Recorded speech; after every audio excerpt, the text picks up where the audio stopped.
للأسف، كثيراً ما ترتكب جرائم الكراهية في مجتمعنا، فهل تعلم كيفية رصدها والإبلاغ عنها؟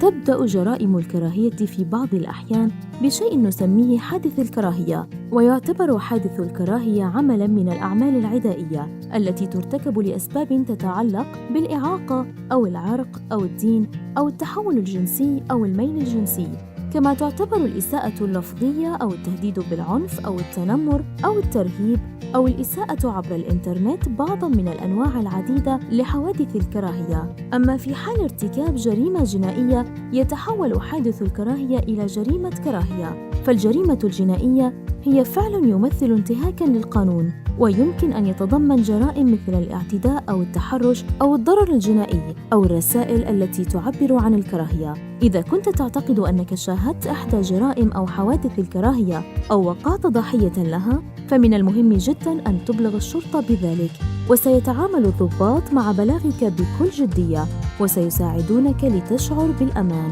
ولن يطلب منك اتخاذ أي إجراء إضافي في حالة الإبلاغ، إلا إن ذلك يتيح لك الحصول على الدعم الذي قد تحتاج إليه، ومن الممكن أن يؤدي بلاغك إلى منع تعرضك لهذا العمل الإجرامي مجدداً أو لأي شخص آخر.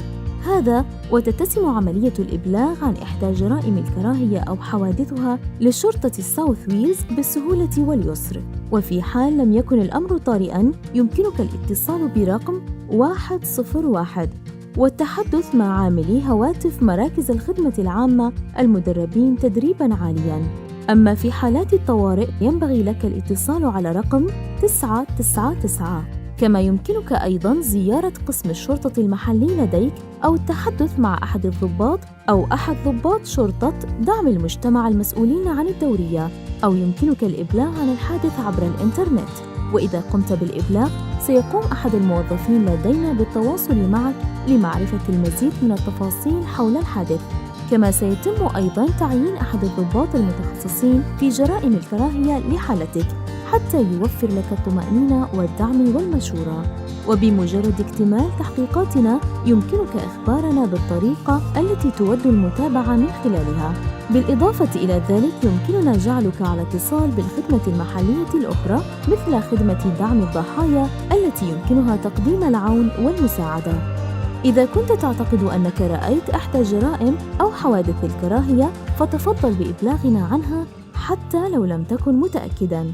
فقد قال من تمكنوا من إبلاغ شرطة ساوث ويلز ما يلي: اتخذت الشرطة الأمر على محمل الجد، لذا أعلم أنه إذا حدث ذلك مرة أخرى فستتصدى له الشرطة على الفور. وقد أكد عامل الهاتف على أنني فعلت الصواب بإبلاغي عن الحادث. إن الإبلاغ عن الجرائم وإرسال التعليقات إلينا يساعدنا على رسم خريطة الأسلوب المتبع لدينا، كما تساعدنا آراؤكم أيضاً في فهم مجتمعنا والاستجابة لأوضاعها على نحو أفضل.